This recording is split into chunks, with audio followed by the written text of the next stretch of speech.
আসসালামু আলাইকুম। এগুলোকে বলা হয় সাদা সোনা। সাদা সোনা বলার কারণ হচ্ছে এগুলো ছাড়া আমাদের জীবন চলেই না।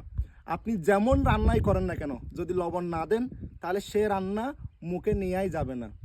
তো এই লবণ এত গুরুত্বপূর্ণ আমাদের জীবনে, যেটা ছাড়া আমাদের জীবন চলেই না।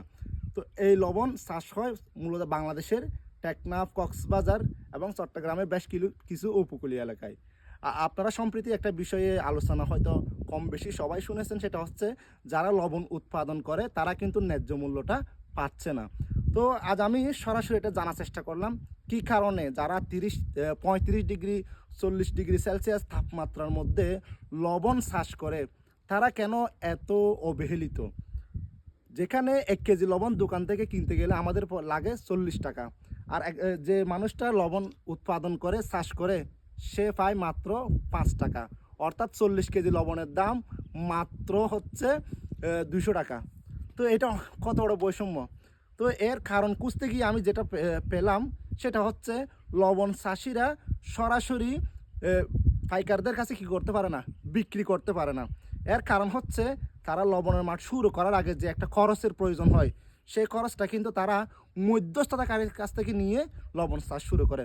মধ্যস্থতাকারী হচ্ছে সেই লোক যাকে আমরা বলি বুকার, যাকে আমরা বলি দালাল।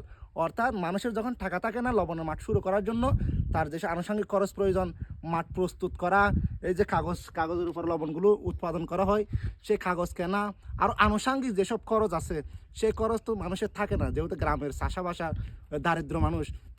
তো তারা কি করে, একজন বুকার থেকে একজন নির্দিষ্ট লোক থেকে টাকা নিয়ে মাঠ শুরু করে, চাষ শুরু করে।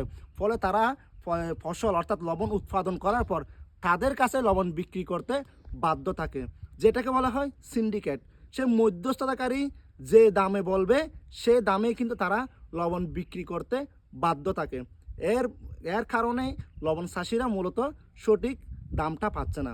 তো এখন যেটা করা উচিত সেটা হচ্ছে এই লবণ যারা চাষ করে, ঠিক আছে, তাদেরকে যেন সহজ শর্তে লোনের ব্যবস্থা করা হয়।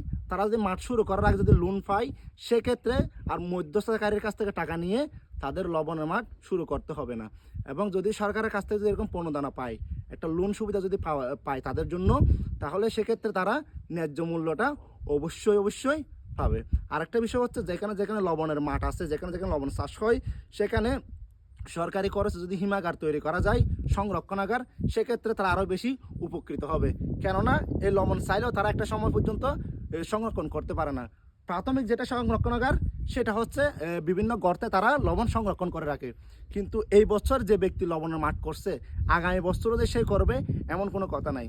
কিন্তু যদি সরকারি কোনো সংরক্ষণাগার থাকে সেখানে তারা লবণ সংরক্ষণ করতে পারবে। তো এইসব বিষয়গুলো আজ আমি মূলত উদ্ঘাটন করার চেষ্টা করেছি। সেজন্য লবণ চাষি ভাইদের পক্ষ থেকে আমি দুইটা দাবি আমি সরকারের কাছে উত্থাপন করব।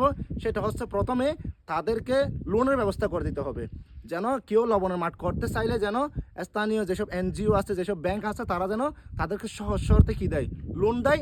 আরেকটি বিষয় হচ্ছে তাদেরকে কি করা হয়, তাদেরকে হিমাগার এলাকা বেঁধে সংরক্ষণাগার তৈরির উদ্যোগ নেওয়া হয়। ধন্যবাদ সবাইকে। আসসালামু আলাইকুম।